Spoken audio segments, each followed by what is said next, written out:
From why birds can build nests to what if all ice on Earth suddenly melted?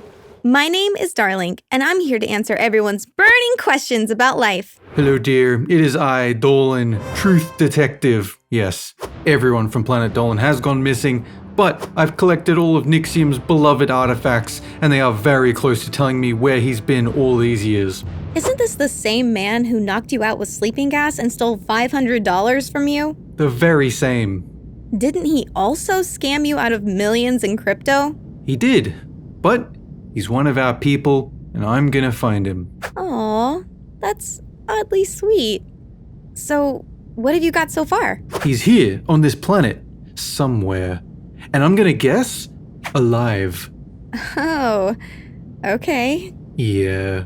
So anyway, can black holes eat matter indefinitely, or is there a limit? As far as we know, there is no limit. But you should bear in mind it's not eating matter. It's sucking in and compressing everything into a single point, kind of like a hydraulic press. If you took a whole planet and compressed it down into the size of a building, it would still give off the same amount of gravitational force, which only further strengthens the force of the black hole. The closest limitation we can observe is the speed in which objects are sucked in and compressed, leading to a supposed limit on how black holes can theoretically become. But even this limit has been broken by supermassive black holes being bigger than ever thought possible. Do black holes have a limit? Well, we're gonna find out eventually. Where else do you think your rubbish ends up after you're throwing it out? In a big pile? The mythical dump that no one has ever seen? There were 8 billion people on Earth. Don't be naive. We haul your waste to the nearest black hole, and let me tell you, it has not been looking good lately. I think green hole might be more accurate now. Oh, it'll be fine. One more bag can't possibly hurt. This looks really bad. Let's put some trash in it and see what happens. Oh yeah? Why doesn't water get inside our bodies through eyes, ears, and nose when we're underwater? Most areas of our body aren't watertight, but there are mechanisms in place to prevent it getting too far. Eyes don't have any holes for the water to enter our bodies, and our ears end in a drum that blocks the way into the ear canal, with a special tube that leads back into our throat if anything breaches through. And our nostrils have flaps that we can close to stop water entering our throats. In saying that, your sinuses can still get flooded with water, but it still won't go further than that. So our bodies have multiple ways to prevent this issue, evolved over millions of years.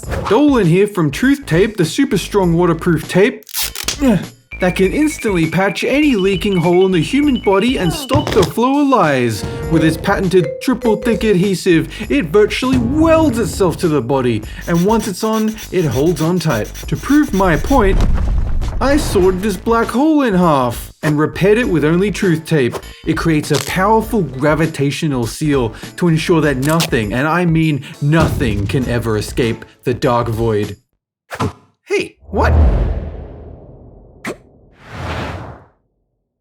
Why are airline ticket prices so high when the purchase date is close to the flight date? This is usually because there aren't many seats left on the plane. The people booking are most likely desperate and would pay any price, so the demand is high and the supply is small, leading to big profit. Usually, if someone travels for leisure, they're looking for the best price they can get, regardless of how long they have to wait. People going for business or emergencies are okay to pay more, but they need it booked ASAP. Actually, it's because airlines have the most segregated paywall of all time. Are you rich? Right this way, sir. Here's our private lounge. Let us massage your feet. Are you poor? Get on the damn economy flight, vermin. Don't mind the 2-inch plain chairs held together by sticky tape. You want to book and travel this week? That will be $10,000. This is all because they're part of some exclusive club that none of us plebeians can get into. The Mile High Club, it's called. Oh, Mr. Dolan! No. Oh, don't go telling me they made you a member.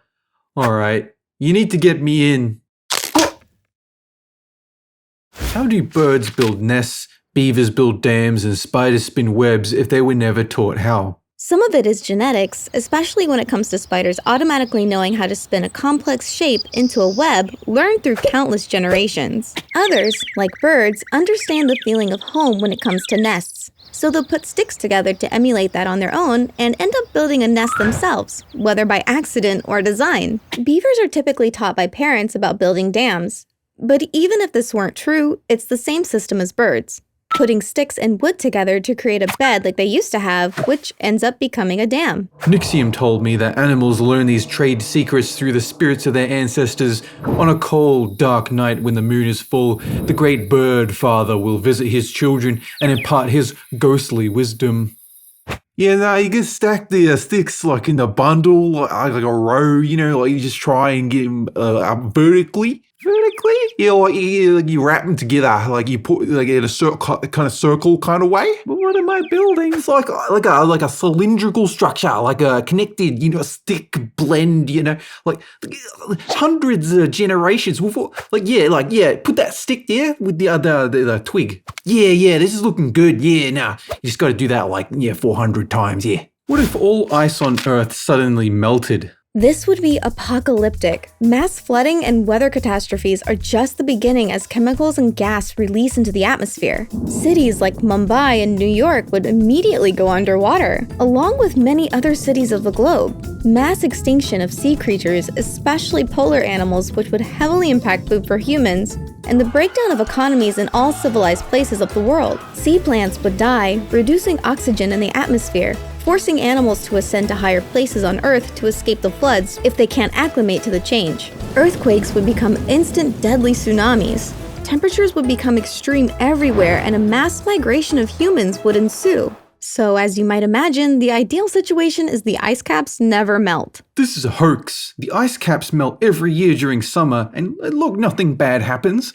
Nixium told me the Earth would only flood if we anger the water deity, who I think he said looks like Jesus if he were a woman and also has blue tentacle arms. She carries 2 vials of water, one of life that's blue and one of death that's black. If you spook her, she'll drop them and flood the world. If that happens, the only safe places on Earth would be a sealed, airtight cave or a bomb shelter. Or a tomb. Yeah. You know what? I just had a brain thought. Those are dangerous. Be careful. It's okay. I won't overheat like last time. Does eating cheese at night give you nightmares? While there's no documented evidence to back up the claim that dairy productions can influence dreams, the prevailing theory to explain this phenomenon is that cheese just happens to be a food commonly eaten late at night, when we're craving fatty food, which give us a lower quality sleep. Some cheeses are also notoriously difficult to digest, especially when trying to sleep, so they're more prone to keep you slightly awake. You'll stay in REM sleep longer, have vivid dreams, and be more likely to remember them when you awaken. So it's fair to say that cheese can make you dream more, but that doesn't necessarily equate to nightmares. So this talk of nightmares and tombs made me remember that Nixium tends to sleep off bad dreams at his tomb apartment. Darling, let's go. What? No, the episode's almost over. I'm almost free. To the tombs. This room looks like garbage. Yeah, smells like it too. We're definitely in the right place. Look! Nixium's coffin bed. Wake me. This is it. We've finally found one of the Planet Dolan crew. He told me if he ever eats cheese before sleep to come wake him before he has nightmares. Pass me that crowbar.